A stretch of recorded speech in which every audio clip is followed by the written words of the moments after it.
अस्सलाम वालेकुम। Programme night addition में हम आपको खुशामदीद कहते हैं। नाज़रीन, लगता है इस वक्त हुकूमत की जो अवलीन तरजीह है वो एक ही है, वो है आइंदा इलेक्शन इलेक्ट्रॉनिक वोटिंग मशीनों के ज़रिए ही हों। और इसके पीछे एक और जो बड़ी वजह समझ में आती है वो है लगभग 90 लाख ओवरसीज़ पाकिस्तानियों के वोट जो पाकिस्तान के कोने कोने में वोट डालकर इलेक्शन के नताइज को बदलने की सलाहियत रखते हैं। पाकिस्तान के पार्लियामेंट के लिए वोट डालना हर उस पाकिस्तानी का हक है जिसके ख़ानदान यहाँ रहकर ज़िंदगी गुजार रहे हैं, और इस हक को हुकूमत के साथ साथ अपोजिशन पार्टियां भी मानती हैं, लेकिन ईवीएम के जरिए वोट डालने के तरीके पर मुत्तफिक नहीं है। साबिक वज़ीर आज़म शाहिद खाकान अब्बासी ईवीएम को पहले ही मुस्तरद कर चुके हैं और अब उन्होंने हालात की दुरुस्तगी के लिए अर्ली इलेक्शन कराने का मुतालबा किया है। क्या कह रहे हैं शाहिद खाकान अब्बासी साहब, जरा सुनिए।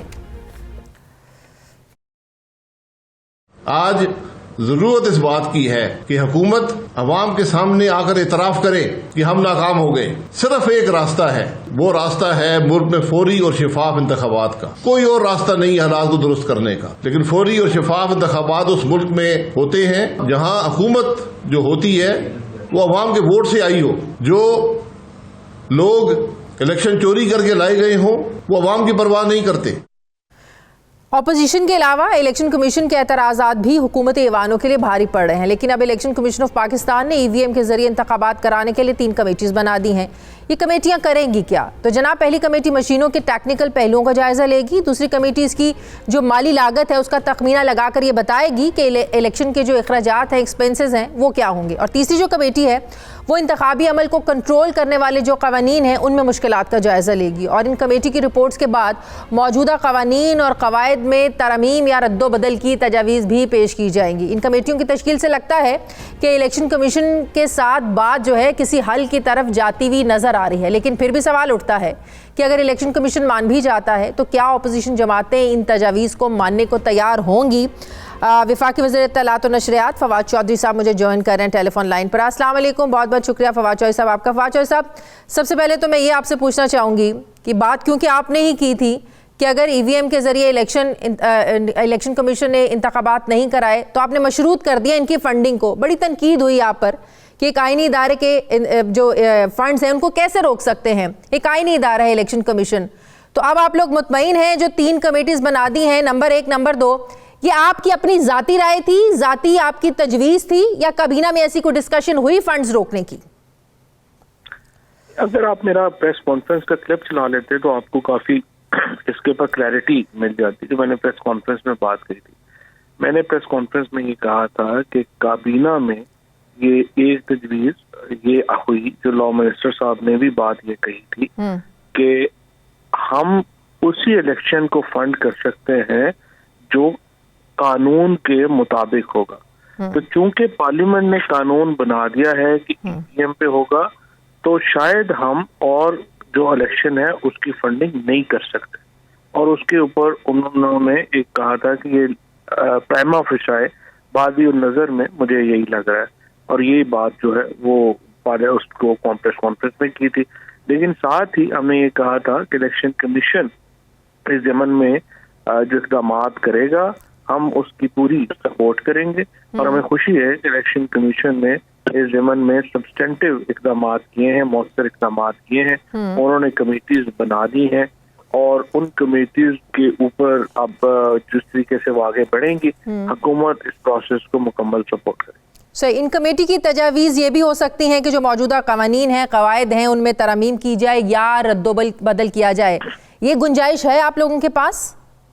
देखो शायद जो मुल्क होता है उसमें एक निज़ाम है। निज़ाम ये है कि कानून बनाना पार्लियामेंट का काम है। ट्रू। और पार्लियामेंट रिप्रेजेंट कर रही होती है अवाम को।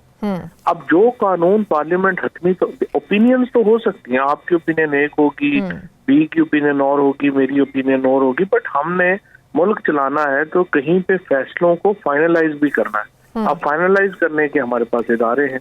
कानून कि अगर फाइनल होना है तो वो पार्लियामेंट ने करना है, उसकी इंटरप्रिटेशन फाइनल होनी है तो वो सुप्रीम कोर्ट ने करनी है। लिहाजा कानून अब ये उसकी इम्प्लीमेंटेशन मुख्तलिफ इदारों ने करनी है। अब इलेक्शन कमीशन हमारा एक कानूनी इदारा है, और कानून जो पार्लियामेंट बनाती है आर्टिकल 220 के तहत, उसी कानून के तहत इलेक्शन कमीशन ने आगे अपना फंक्शन करना। ठीक हो गया। अब केपीके में 19 दिसंबर को लोकल बॉडीज के इंतखाबात होने जा रहे हैं। आप लोग चाहते हैं कि ईवीएम के जरिए हों, तो इसका मतलब ये हुआ कि 19 तारीख तक जो 3 कमेटीज बनाई हैं, इनको अपना काम वाइंड अप करके सारी रिपोर्ट्स पेश करना होगी, उसके बाद ही जाहिर है किसी नतीजे पर पहुंचा जाएगा। तो इज इट पॉसिबल कि ये 2-3 हफ्ते में ये काम हो जाएगा? नहीं, ये जो ईवीएम जो है ना, ये शुरू हुआ था 2012 में। हाँ। 2012 में ये तजवीज आई कि अगले इलेक्शन हमें ईवीएम के ऊपर कराने चाहिए। और उस वक्त फिर नून लीग की हुकूमत ने सबसे पहले ये कहा इलेक्शन कमीशन को कि आप इसके पायलट प्रोजेक्ट करें। फिर 2017 में जब लॉ बना इलेक्टोरल रिफॉर्म्स का, उस वक्त में नून लीग की हुकूमत ने ये कहा कि ईवीएम की जो प्रोजेक्ट है वो इलेक्शन कमीशन उसको एज ए प्रोजेक्ट जो है वो लॉन्च करे। उसके बाद अनफॉर्चुनेटली उस कानून पे अमल दरामद उस तरीके से नहीं हुआ। अब आके पार्लियामेंट ने उन पिछले जो 2012 से प्रोसेस शुरू हुआ है उसको कहा है कि मुकम्मल करें। अब ये जो कानून आया है, इससे पहले जो शेड्यूल आ गए हैं इलेक्शनों के, उन पे ये कानून इम्प्लीमेंट नहीं होता। लेकिन अब इस कानून के बाद जो इलेक्शन आने हैं, जाहिर है उनके ऊपर ये कानून इम्प्लीमेंट होगा। और अभी भी इलेक्शन कमीशन की जो टेक्निकल कमेटीज है ये अपना जायजा ले लेंगी। असल में इलेक्शन कमीशन को अपना एक इश्तिहार देना है जिसमें उन्होंने कहना है कि इस नौइयत की और ये कैपेबिलिटी की हामिल ईवीएम हमें चाहिए। दुनिया में जो मैन्युफैक्चरर्स हैं वो अपनी अपनी मशीनें लेके इलेक्शन कमीशन के पास आ जाएंगे और वो उसके ऊपर इम्प्लीमेंट कर रहे हैं। पाकिस्तान में भी बन रही हैं ये, क्या बन सकती हैं?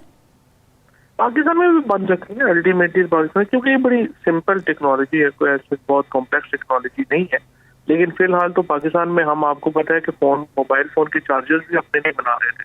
ये तो अभी आके शुरू हुआ, फिर उस दौर में साइंस एंड टेक्नोलॉजी। तो इसका मतलब है कि इलेक्शन कमीशन पर ये प्रेशर है कि 17 तारीख को जो केपीके में इलेक्शंस होने जा रहे हैं उससे पहले उन्हें किसी ना किसी नतीजे पर पहुंचना है। और जाहिर है फवाद चौधरी साहब, 2023 के इंतखाबात में इसको इम्प्लीमेंट करने से पहले एक तगड़ा किस्म का 2-4 पायलट प्रोजेक्ट्स तो होने चाहिए ना। कोई टेक्निकल फॉल्ट्स हैं, कोई मसले मसाइल हैं, उनको सॉर्ट आउट करना बहुत ज़्यादा ज़रूरी है।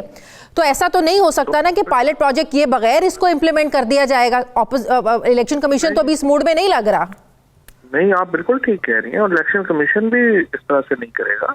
ये पहली बात दोबारा मैं दोहराता हूँ कि इलेक्शन केपी का जो इलेक्शन शेड्यूल है वो इस कानून से पहले आ गया। तो केपी का इलेक्शन जो है वो तो पुराने सिस्टम ही होगा। अच्छा। लेकिन जो आइंदा आने वाले इलेक्शन है, जैसे पंजाब ने अपना लोकल गवर्नमेंट इलेक्शन का कहा है, वो कहते हैं कि हम ईवीएम के ऊपर कराएंगे। अब जो ईवीएम की प्रोक्योरमेंट है, वो प्रोक्योरमेंट करना जो है वो अभी प्रोसेस शुरू होगा, तो फिर ही वो आप इलेक्शन करवा सकेंगे ना। तो इसलिए इलेक्शन कमीशन ने ये जो टेक्निकल कमेटी बनाई है और ये जो अपनी एक बजटरी कमेटी बनाई है, ये बिल्कुल दुरुस्त सिमत में कदम है। ये कमेटी तय कर लेंगी कि उन्होंने इसको इम्प्लीमेंट कैसे करना। लेकिन ऑपोजिशन तो आज तक भी मानने को तैयार नहीं है। राना सनाउल्लाह साहब तो कह रहे हैं कि ज़बरदस्ती आप लोगों ने इसको धों से जमाने की कोशिश की, हमारे साथ ज़बरदस्ती की ईवीएम के जरिए इसको इम्प्लीमेंट करवाने की, तो टीएलपी मॉडल अपनाएंगे। ये धमकी है। देखो, बात यह है कि आप अपने प्रोग्राम में जब राना सनाउल्लाह को ले या नून लीग को कहें, हमने एक 56 पॉइंट्स पे मबनी अपना लॉ जो है वो दिया है। अब आप ये कहें कि ये लॉ बिल्कुल गलत है, तो ऑल्टरनेट भी तो बताए ना। या तो आप और मैं इस पे कन्विंस होना कि ये जो मौजूदा निज़ाम है ये बिल्कुल सही है और इसमें कोई तब्दीली की जरूरत नहीं। सब लोग कहते हैं कि नहीं जी ये निज़ाम सही नहीं है, इसमें इलेक्शन रिजल्ट मैनिपुलेट हो जाते हैं, ये हो जाता है, वो हो जाता है। जब आप उसको हम समझते हैं कि इस तब्दीली से फायदा होगा, आप कह रहे हैं कि ये तब्दीली से जो आप तजवीज़ कर रहे हैं वो सही नहीं है, हमारी तजवीज़ है। आपकी तजवीज़ किधर है, आप क्या चाहते क्या हैं, उसके वो भी तो बताएं ना। ये तो कहना काफी नहीं है कि जो भी बात है हम नहीं मानते। सही। ओवरसीज पाकिस्तानी एक बहुत बड़ा वोट बैंक है आप लोगों का, इसमें कोई शक नहीं है। ऑपोजिशन तो ये मानती है, बल्कि वो समझते हैं कि उधर जोर आप इसलिए दे रहे हैं कि यहाँ पर इतने हालात आप लोग पाकिस्तान में ख़राब कर चुके हैं कि आप लोगों के पास एक ही आखिरी उम्मीद की किरण बचती है, और वो है ओवरसीज पाकिस्तानियों के वोट। इसीलिए वो भी ज़बरदस्ती आप लोग इम्प्लीमेंट करवाना चाहते हैं। दूसरी बात ये है कि जो मिडिल ईस्ट में लोग बैठे हैं वहाँ ये सारा प्रोसेस कैसे चलेगा, वहाँ कैंपेन्स कैसे चलेंगी। वो मुमालिक तो ऐसे इजाज़त नहीं देते कि दूसरे मुमालिक में इलेक्शंस हो और कैंपेन्स यहाँ और आप सिस्टम अपना यहाँ से चलाएं। देखिए, पहली बात तो यह है कि मुझे समझ नहीं आता कि ये पाकिस्तान की सियासी जमातें, जो अपोजिशन की सियासी जमातें हैं, ये ओवरसीज पाकिस्तानी के भेजे जाने वाले पैसों के ऊपर तो उनको कोई एतराज नहीं है।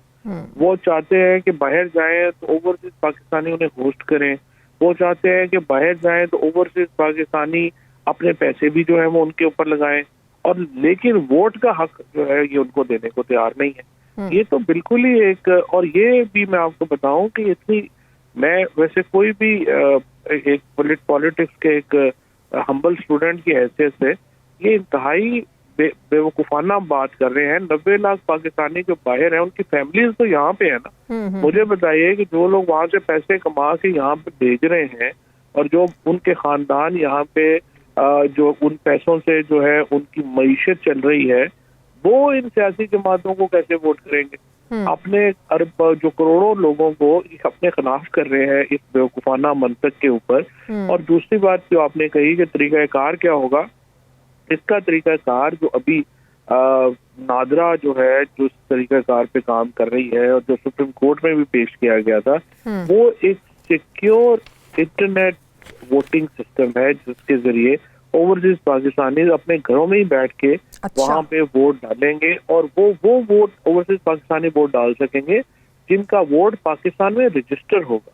अगर आपका वोट पाकिस्तान में रजिस्टर नहीं है तो फिर आप वोट नहीं डाल सकते। सही, वेरी ट्रू। बहुत बहुत शुक्रिया वज़ीर इत्तलात व नशरियात फवाद चौधरी साहब मेरे साथ थे। मुझे ब्रेक लेनी है नाज़रीन, वापस आते हैं एक छोटे से वक्फे के बाद।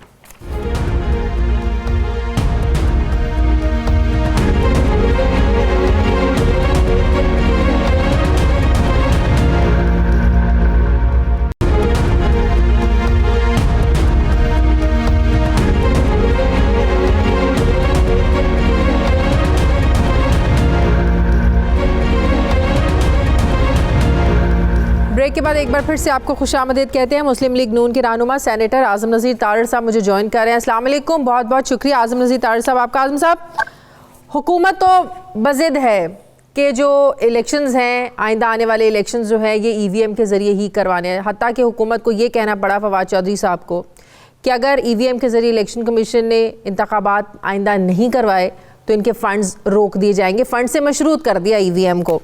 राना सनाउल्लाह साहब ने कहा कि EVM पर ज़बरदस्ती इलेक्शन करवाया तो TLP मॉडल अपनाएंगे। मैं चाहूँगी आप थोड़ा सा एक्सप्लेन कर दें, ये TLP मॉडल किसको आप लोग कह रहे हैं? धमकी है या पार्टी सतह पर ऐसा कोई फैसला हुआ है कि अगर ज़बरदस्ती दोस्त से आप लोगों पर ये मुसल्लत की गई EVM मशीन जिसको आप मानने को तैयार नहीं हैं, कोई तहरीक चलाएंगे, सड़कों पर आएंगे? TLP मॉडल ज़रा समझा दें। शाजिया, देखिए, आपने बात का पहला हिस्सा तो उसको इग्नोर कर दिया और आखिरी हिस्से पे आपने बात कर दी।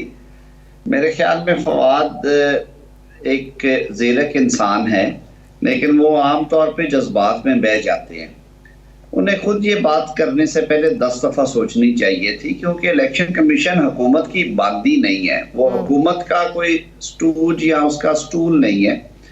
हुकूमत को इलेक्शन कमीशन को एज एन इंडिपेंडेंट एंटिटी लेना चाहिए, जो कि आइन की रूह के मुताबिक वो एक ऑटोनमस बॉडी है और इलेक्शन कमीशन को बेतहाशा इख्तियारात दिए गए हैं आइन के तहत। लेकिन पार्लियामेंट सुप्रीम है, पार्लियामेंट के बनाए हुए कानून पर भी इम्प्लीमेंट करवाना इलेक्शन कमीशन का काम है। ये मैं उसी तरफ आ रहा था। देखिए, एक बेसिक टच स्टोन है जो एज अ लॉयर मैं जानता हूँ, ये है कि कोई ऐसा कानून जो कि आइन से मुतसादिम है या जो कि आइनी हदूद और कयूद से बढ़ के बनाया जाए, वो कानून जो है वो स्ट्राइक डाउन भी हो सकता है और उस कानून को वो हैसियत नहीं होती जो कि आइन को है। मैं समझता हूँ कि जो EVM को इंट्रोड्यूस करवाने के लिए हुकूमत ने जो जल्दबाजी की, या यूं कहिए कि जो उसमें उन्होंने एक तरह से स्विफ्ट प्रोसेस अपनाया कि जी ये करना है जी, ये होना ही होना है, ये बात मुनासिब नहीं थी। आप अगर हिस्ट्री में जाएं शाजिया, तो 1976 का जो रोपा है, जो रिप्रेजेंटेशन ऑफ पीपल्स एक्ट 1976 है, वो 0 डिसेंट के साथ पास हुआ था, यानी कि तमाम सियासी जमातों ने उसको पास किया। इसी तरह जो 2017 का इलेक्शन एक्ट था, जो कि आज राजुल वक्त था इस कानून के आने से पहले, उसमें तकरीबन 100 से ज्यादा मीटिंग्स हुई और उसमें होलिस्टिक अप्रोच ली गई, यानी कि तमाम पार्लिमानी पार्टीज जो कि असेंबली में थी उनको हक़ राय दही दिया गया। स्टैंडिंग कमेटी में एक स्पेशल कमेटी कॉन्स्टिट्यूट की गई, उसमें शेख रशीद साहब की जमात का एक ही एमएनए था, उसको भी राइट ऑफ वोट था। उसमें छोटी जमातों के एक दो एमएनए और सेनेटर्स थे, उनको भी राइट ऑफ वोट था। सही। और 0 डिसेंट के साथ, जिसमें कि इमरान खान साहब भी मौजूद थे, तहरीक इंसाफ की पार्लिमानी जमात मौजूद थी।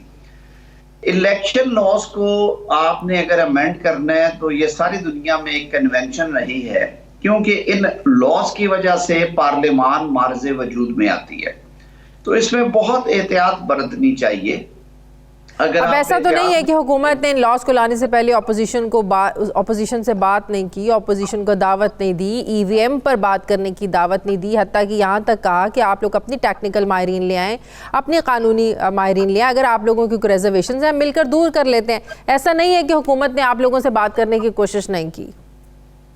मैं आपको अगर थोड़ा सा हिस्ट्री में ले जाऊं, अभी रिसेंट हिस्ट्री में नेशनल असेंबली में यह कानून पास किया गया 22 कवानीन में मलफूफ रख के, यानी कि 20-21 और लेजिस्लेशन से जिनके दरमियान इसको रख के विदाउट एनी डिस्कशन इसे पास कराया गया, सिर्फ इसलिए कि वहां पे हुकूमत को मामूली अददी अक्सरियत हासिल है जो कि 12-13 वोट्स की है।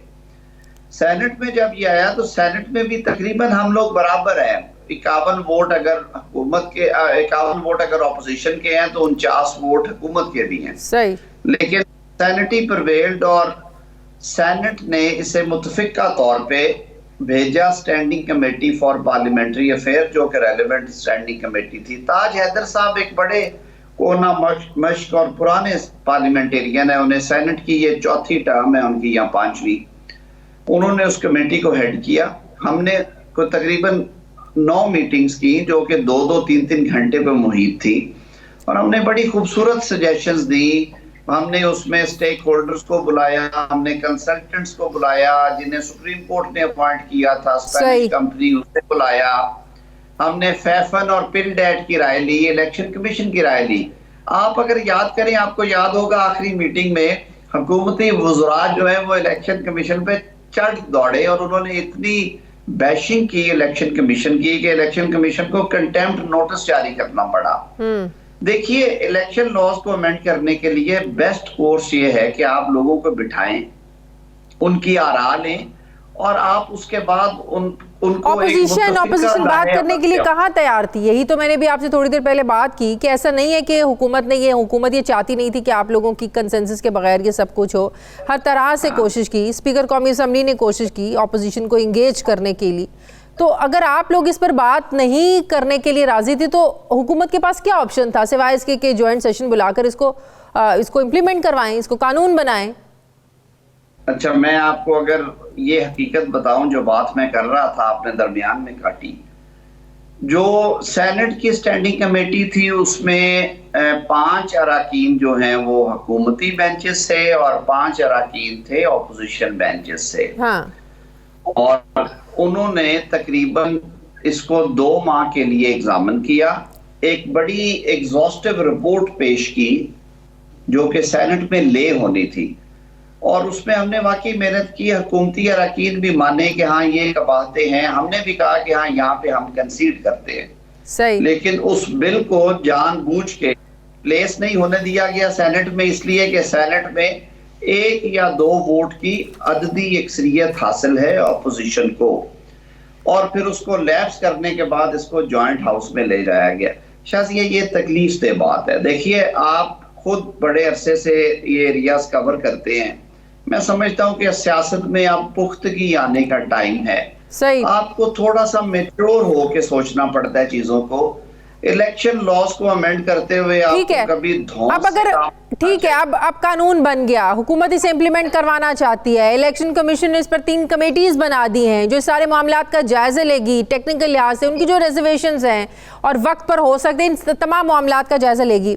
अच्छा, टीएलपी मॉडल तो समझा दें, इससे के पहले मैं अपना जो सेगमेंट है वाइंड अप मैं आपके टीएलपी से जाने से पहले ये जरूर अर्ज करूंगा कि अगर हुकूमत खुद टीएलपी ऑर्डर अपनाएगी और हुकूमत सेनेट स्टैंडिंग कमेटी की रिपोर्ट को बुलडोज करेगी, उसको टेबल नहीं करेगी, उसको जब ज्वाइंट सेशन हुआ, ये आइन रिक्वायर करता है कि वो रिपोर्ट ले की जानी चाहिए थी सबके सामने, और फिर आइन ये भी रिक्वायर करता है कि ये चीज डिबेट होनी चाहिए थी ज्वाइंट सेशन में। सही। अगर ये सब कुछ नहीं किया गया और joint session, I was part of joint session, ठीक है। It is so unfortunate. अच्छा, मुझे बता दें, ईवीएम पर जबरदस्ती इलेक्शन कराया, आप लोग सड़कों पर आएंगे क्या? जबरदस्ती जो है वो आप लोग धरना देंगे, इस्लामाबाद की तरफ जाएंगे, जैम पैक कर देंगे? मुझे तो टीएलपी मॉडल यही समझ में आता है कि रास्ते बंद हैं, अवाम परेशान है। मेरे ख्याल में आपका दुरुस्त हो सकता है, लेकिन मैं ये समझता हूँ सियासत के तालिब इल्म के तौर पे कि जब कोई लेजिस्लेशन किसी न किसी हवाले से मुतनाज़ होती है तो उसके लिए ऑपोजिशन या वो लोग जो उससे मुतासर हुए, उनके पास दो तरह के कोर्सेज होते हैं। एक ये है कि वो जाहिर है वो अददी अक्सरियत से उसको बुलडोज करके पास करा लिया गया, चाहे 6 वोटों से हुई, 10 वोटों से। सही। आपको ये मालूम है कि 49% मेंबर्स एक तरफ थे, 51% एक तरफ थे, उसको पास कराया गया without a single word of dissent, debate हुई नहीं। अब उस पे जाहिर है ऑपोजिशन का आप इस तरह गला ना घोंटे, उन्हें एहतजाज का हक दे। और एहतजाज जब पार्लियामान में मौजूद ऑपोजिशन करेगी तो वो टीएलपी नहीं होगी, क्योंकि वो बैंड ऑर्गेनाइजेशन नहीं है। उसके पास ईरान सनाउल्लाह साहब ने कहा है, तो मैंने आपसे सवाल पूछा, उन्होंने कहा कि अगर जबरदस्ती की तो हम टीएलपी मॉडल अपनाएंगे। अब पता नहीं ये धमकी है या वाकई को पार्टी लेवल पे कोई ऐसी डिस्कशन है।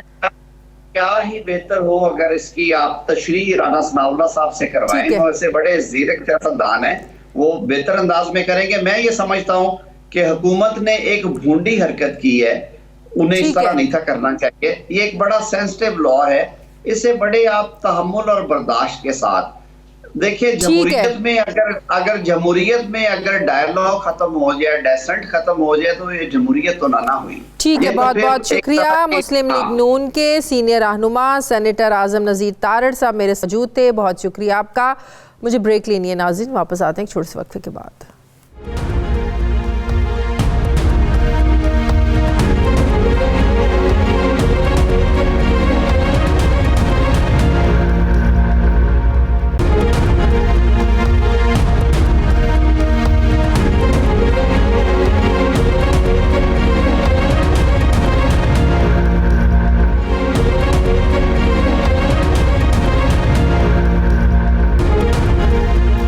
ब्रेक के बाद एक बार फिर नाजरीन आपको खुशामदीद कहते हैं। नाजरीन, मईशत का जो फार्मूला है बड़ा सीधा सा है कि अगर मुल्क में डॉलर के ज़खायर ज़्यादा होंगे तो मुल्क में डॉलर सस्ता होगा, लेकिन हमारे यहाँ डॉलर इतना महंगा क्यों है? ये है सादा सा सवाल। मुल्की मईशतदानों को परेशान किए हुए है, लेकिन न जाने किस बुनियाद पर वज़ीर ख़जाना जो है वो ये दावा कर रहे हैं कि 8 से 9 रुपये जो डॉलर की कीमत है ये नीचे आ जाएगी। ज़रा आप भी उनका दावा सुनिए। हमारा रुपया जो है वो तकरीबन 10 रुपए जो है वो अंडर वैल्यूड है। सो मैं स्पेकुलेटर्स को सिर्फ इतना वार्न करना चाह रहा हूँ कि ये रुपया दूसरी साइड पे जाएगा, और जब जाएगा तो उनको बहुत बुरी मार पड़ेगी। डॉलर नीचे आना तो दूर, काबू में ही नहीं आ रहा है। इस वक्त डॉलर बढ़कर 178 रुपए का जो हिस्सा है ये भी क्रॉस कर चुका है। दूसरी तरफ स्टॉक मार्केट में भी शदीद मंदी देखने को मिल रही है। पाकिस्तान स्टॉक एक्सचेंज में हिस्सेस की फ़रोग का जो शदीद दबाव देखा जा रहा है, इस कारोबार के दौरान बेंचमार्क के एसी 100 इंडेक्स में 2000 पॉइंट से ज़ायद की कमी देखी गई है। तमाम तर महंगाई होने के बावजूद जो है ये हुकूमत मिनी बजट लाने के लिए भी तैयारी कर चुकी है, जिसमें सेल्स टैक्स की छूट को वापस लिया जा रहा है, जबकि लग्जरी दरामदात पर टैक्स लगाए जाने की तवक्को है। अब अगर मिनी बजट पेश हो भी जाता है तो महंगाई की एक ऐसी लहर आएगी जो आवाम का जीना दोभर कर देगी। ये मिनी बजट एक ऐसे वक्त में पेश किया जा रहा है जब वज़ीर ख़जाना ताज़ा IMF की शराइत मानकर 1 अरब डॉलर की किस्त रिलीज़ कराने में कामयाब हुए हैं। तो सवाल ये है कि क्या ये जो मिनी बजट है ये भी IMF की ही एक शर्त है? इसी पर मुझे बात करनी है। मुझे ज्वाइन करें माहिर मौशियात आबिद क़य्यूम सुलहरी साहब। अस्सलाम वालेकुम आबिद सुलहरी साहब। आपका सबसे पहले तो ये बताइएगा कि डॉलर तो पकड़ में ही नहीं आ रहा है, डॉलर दिन ब दिन बढ़ता जा रहा है, रुपया हमारा गिर रहा है, उसके बावजूद हमारे वज़ीर ख़जाना कह रहे हैं कि 8 से 9 रुपये डॉलर नीचे आ जाएगा। किस बेस पर वो ये दावा कर रहे हैं डॉक्टर साहब? देखिए, जैसा कि आपने अपने इंट्रो में कहा कि डॉलर अगर पाकिस्तान में होगा, ज्यादा होगा स्टेट बैंक के पास, तो जाहिर है उसकी कदर जो है उसमें कमी आएगी, जो चीज कम होती है उसकी कदर उतनी बढ़ जाती है। इस वक्त जो शौकत तरीन साहब की जो स्टेटमेंट है वो दो चीजों पे बेस करती है।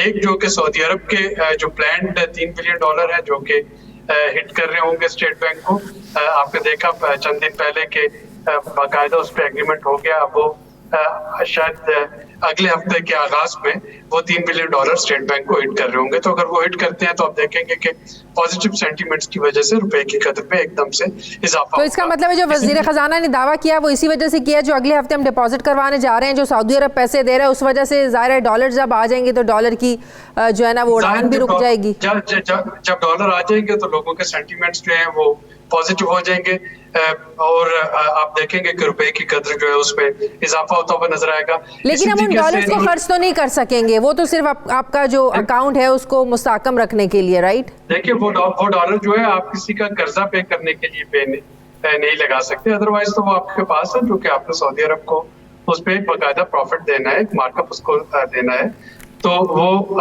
1 साल तक आपके पास है। इसी तरीके से IMF का जो एग्जीक्यूटिव बोर्ड मीटिंग है जो कि मिड जनवरी में मतवक्को है, वहाँ पे जो चीजें इस वक्त IMF के साथ डिस्कशन में जारी है, जिसमें कि जाहिर है कि आपका फिस्कल डेफिसिट जो है उसको कम करना है, उसमें जो एग्जम्पशंस हैं सेल टैक्स की उनको कम करना है, खत्म करना है, सेल्स टैक्स को यूनिफॉर्म करना है। तो ये वाली जो चीजें, एनर्जी का जो खसारा है उसको कम करना है, तो ये वो चीजें हैं जो कि कर रहा होगा पाकिस्तान इस पूरे महीने में, ताकि जनवरी में जब बोर्ड मीटिंग हो तो वहां पे ये शायद पूरी करता हुआ पाकिस्तान नजर आ रहा हो। एक और जो पॉजिटिव चीज इस वक्त पाकिस्तान के हक में जा रही है वो कि वो एक नेगेटिव डेवलपमेंट की वजह से आई है, वो ये है कि ओमिक्रॉन के आने के बाद आपने देखा कि पेट्रोलियम मसनूआत की कीमत आगे मंडी में कम हुई है। $84 पर बैरल था आज से 1 महीना पहले, आज वो $70 पर बैरल पे चल रहा है, तकरीबन $14 पर बैरल का बेनिफिट मिला है।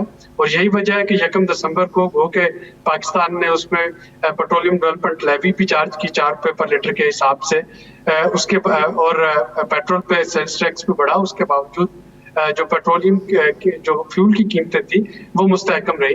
तो यहाँ पे पाकिस्तान हुकूमत के पास थोड़ा सा क्वेश्चन जो है वो मौजूद है कि चीजों को आगे लेके कैसे। लेकिन डॉक्टर साहब ये भी तो नेगेटिव चीज है ना कि आपका जो इंपोर्ट एक्सपोर्ट डेफिसिट है, आपका जो तिजारती खसारा है वो एक ही महीने में नवंबर में $5 अरब बढ़ गया है। आप सिर्फ अगर जुलाई से नवंबर तक अपना डेफिसिट देख लें, ट्रेड डेफिसिट, ये तकरीबन $20 अरब है। अगर एक ही महीने की बात करें नवंबर की $5 अरब, तो आप ये कैसे पूरा करेंगे? आपकी इंपोर्ट बढ़ती जा रही है और आपकी एक्सपोर्ट है ही नहीं। देखिए, इंपोर्ट बढ़ रही है तो कहीं ना कहीं पे इंपोर्ट यूटिलाइज हो रही है ना, इसका दो इसका मतलब है। एक तो ये है कि कुछ इंपोर्ट आपकी ऐसी है जो कि इनलास्टिक का रेट कोई भी हो वो इंपोर्ट होनी है। पेट्रोलियम मसनूआत उसकी एक मिसाल है, सोयाबीन ऑयल, पाम ऑयल जो उसकी मिसाल है। $500 बिलियन की हर महीने वैक्सीन इंपोर्ट हो रही है, वो कोई भी रेट हो वैक्सीन आपको इंपोर्ट करना है कोविड से बचने के लिए।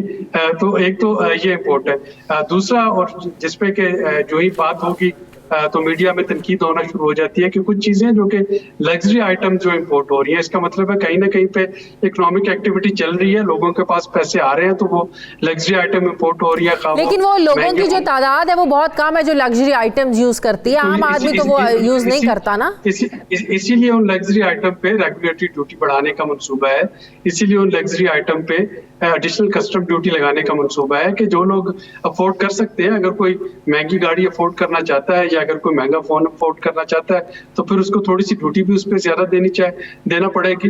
तो ये जो तजारती खसारा और दूसरा तजारती खसारा बढ़ाने के लिए जाहिर एक्सपोर्ट्स को बढ़ाना होगा। आपने देखा कि नवंबर में एक्सपोर्ट जो है वो भी रिकॉर्ड हुई है, गो के इंपोर्ट उससे भी ज्यादा हो गई। अभी जो एक पॉजिटिव न्यूज यहाँ पे सुनने में आ रही है वो राइस की है कि राइस का हमारे पास सरप्लस पिछले साल की निस्बत दुगना है।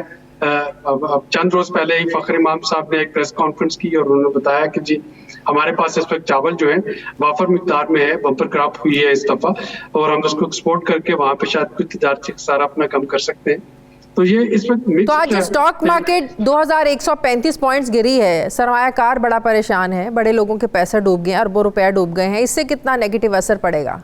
देखिए इससे यकीनन पड़ेगा जो स्पेशली जो आपके म्यूचुअल फंड्स और पोर्टफोलियो इन्वेस्टमेंट थी स्टॉक मार्केट में, जब किसी मुल्क की करेंसी गिरना शुरू हो जाती है, जब वहां पे अनसर्टेनिटी आती है, करंट अकाउंट डेफिसिट बढ़ रहा होता है, शरह सूद बढ़ रही होती है, तो इन्वेस्टर वहां से निकलने की कोशिश करता है। और यही आज स्टॉक मार्केट में हुआ। हमें मालूम है कि अगली मॉनेटरी पॉलिसी भी आने वाली है और गवर्नमेंट पहले से स्पेकुलेट कर रही है, बिजनेस कम्युनिटी पहले से स्पेकुलेट कर रही है कि शायद शरह सूद में मजीद इजाफा हो रहा हो।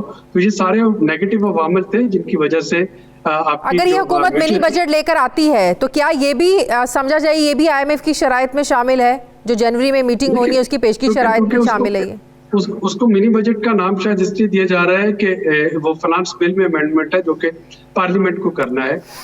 जैसा कि मैंने कहा कि IMF की 2-3 चीजें हैं जिन पे IMF बात करती है। IMF कहती है आप अपने बिजली का खसारा कम करें, जिसका मतलब ये है कि टैरिफ्स को रिव्यू करें। IMF आपसे कह रही है कि जी अपने जो फिस्कल डेफिसिट है, बजटरी डेफिसिट, उसको कम करें, जिसके लिए और GST जो है जनरल सेल्स टैक्स को हार्मोनाइज करना, उसकी शरह यकसा रखना। तो चूंकि ये फाइनेंस बिल में अमेंडमेंट होगी तो लिहाजा उसको पार्लियामेंट में लेके जाना पड़ेगा, जिसको मिनी बजट कहना पड़ेगा। अगर ये पार्लियामेंट में ना जाना होता तो ये ऐसी चीजें जो कि हुकूमत डे टू डे बेसिस पे वैसे भी कर रही होती। बहुत बहुत शुक्रिया माहिर मुआशियात डॉक्टर आबिद क़य्यूम सुलैरी साथी, बहुत शुक्रिया आपका। मुझे ब्रेक लेनी है नाज़रीन, वापस आते हैं छोटे से वक्फे के बाद।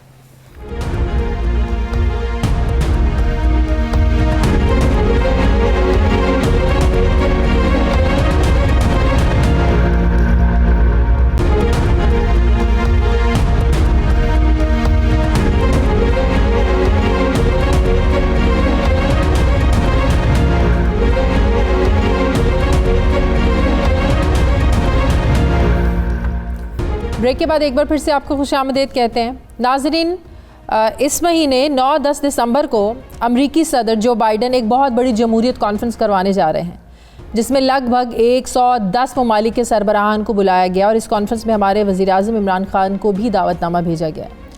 लेकिन हमारे वज़ीर-ए-आज़म जो अमरीकी सदर की कॉल का इंतज़ार करते रहे हैं, उनका इस कॉन्फ्रेंस में जाना एक सवालिया निशान बन गया है, क्योंकि इस कॉन्फ्रेंस में हमारे देरीना दोस्त ममालिक रशिया और चाइना, उनको बुलाया ही नहीं गया, बल्कि उनका मानना है कि कॉन्फ्रेंस को जो है ये दुनिया को तकसीम करने की एक अमरीकी साजिश है, अमरीकी कोशिश है। यही नहीं, बाज़ मुबस्सरीन तो ये कह रहे हैं कि इस कॉन्फ्रेंस को दुनिया में चीन का जो बढ़ता हुआ असर रसूख है उसको रोकने की एक कोशिश के तौर पर देखा जा रहा है। जबकि अमरीकी महकमा ख़ारजा के मुताबिक कॉन्फ्रेंस का मकसद जमहूरियत को दरपेश जो चैलेंजेस हैं इनसे निमटना और इज्तिमाई इस्लाहात से इसके जो समरात हैं उसको हासिल करना है। आलमी मुबस्सरीन तो ये भी कह रहे हैं कि चीन के मुसलसल उभरते हुए आलमी किरदार की सूरत हाल में अमरीका की ये कोशिश है कि अपने इत्तहादियों को इकट्ठा किया जाए और पाकिस्तान भी उमूमी तौर पर वाशिंगटन के ही इत्तहादियों में शामिल रहा है। चाइना और अमरीका के माबैन अपने अपने इत्तहादियों को इकट्ठा करने की इस कोशिश में पाकिस्तान का जो फ़ैसला है, जो भी हो, ये बड़ा अहम हो सकता है। लेकिन ये फ़ैसला एक ऐसे वक्त में करना पड़ा है जब अमेरिका के साथ पाकिस्तानी जो ताल्लुकात हैं ये कोई मिसाली नहीं है। जो बाइडन इंतज़ामिया एब्सोल्युटली नॉट को लेकर इमरान हुकूमत से ज़्यादा खुश नहीं है और अफ़गानिस्तान से अमरीकी इनखला को लेकर पाकिस्तान के किरदार को ज़्यादा सराहा भी नहीं गया।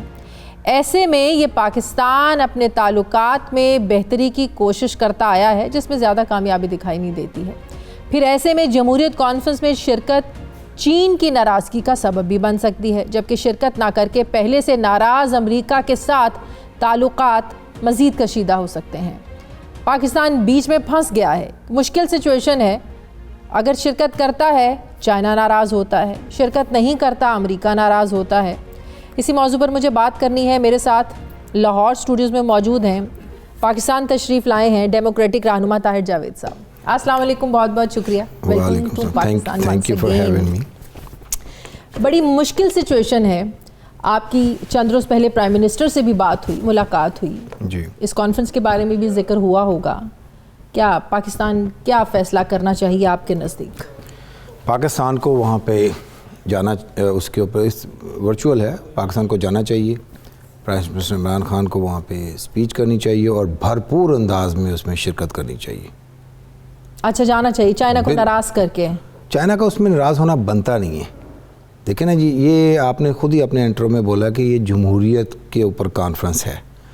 अच्छा, अब ऑब्वियसली चाइना के अंदर तो जमहूरियत है नहीं, और जिन जिन मुल्कों में जमहूरियत नहीं है उनका तो वहाँ जाना ही नहीं बनता, उनको बुलाना भी नहीं बनता।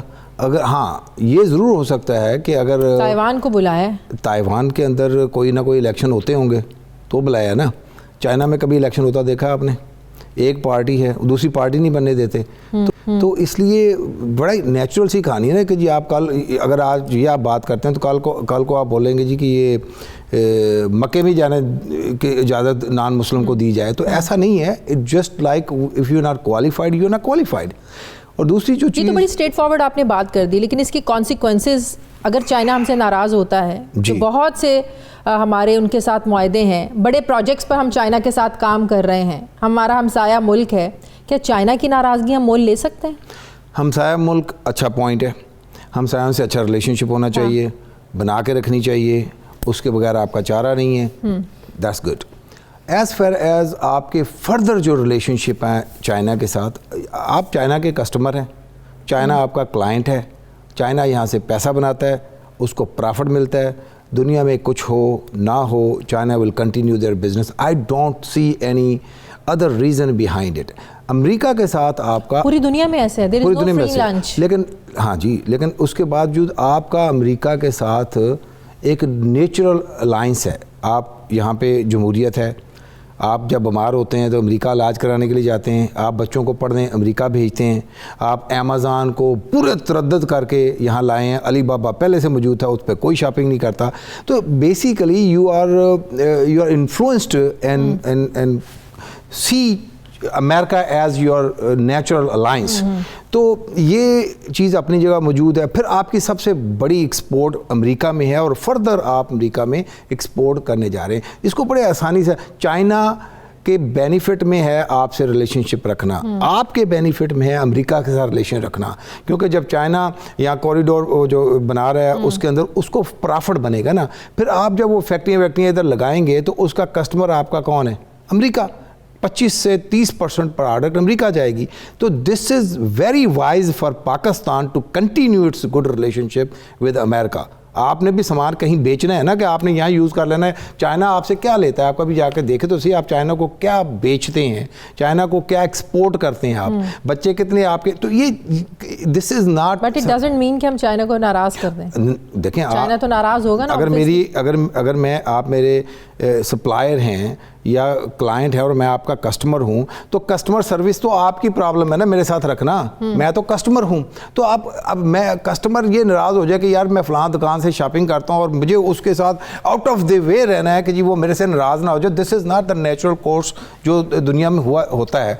आपको ये कॉन्फिडेंस होना चाहिए कि जी चाइना को यहाँ प्रॉफिट है, चाइना को यहाँ फ़ायदा है। देखिए, अगर आप चाइना को इन्वेस्ट करने का फ़ायदा नहीं हो तो वो करेगा नहीं करेगा, कोई बिजनेस नहीं करेगा ना। तो this is a business, there is nothing else but business. तो लेकिन अभी हमारे अमेरिका के साथ ताल्लुकात कौन सा मिसाली हैं? अफगानिस्तान को लेकर आप देखिए, अमेरिका के साथ जो हमारे ताल्लुकात कोल्ड हुए हैं, इवन दो कि पाकिस्तान ने बड़ा साथ दिया है। यहाँ से जब फौज अमेरिका निकला है, इत्तेहादी निकले हैं, पाकिस्तान ने बड़ा साथ दिया है। आज जब पाकिस्तान ये कह रहा है कि अगर आप लोग निकल गए तो इनको संभाले भी तो सही, ये सब कुछ आप लोगों का किया धरा है, तो इस अलायंस में पाकिस्तान को फिर क्या मिल रहा है? मतलब पाकिस्तान, देखें, ये तो अमेरिका रिलेशनशिप हमेशा से एक राखी ऊपर नीचे उतार चढ़ा रहा है उसका।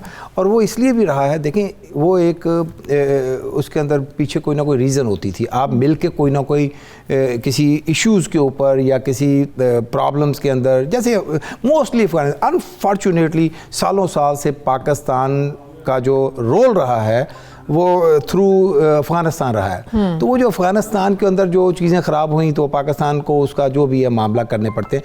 तो इसलिए इन चीज़ों को देखते हुए ना, तो जब आप अफ़गानिस्तान में अब अमन आ गया ना, बिल्कुल नहीं आया, basically it's moving towards that, let's put it this way. अभी वो हालात तो नहीं है ना कि रोज़ाना वहाँ पे इश्यूज़ हैं।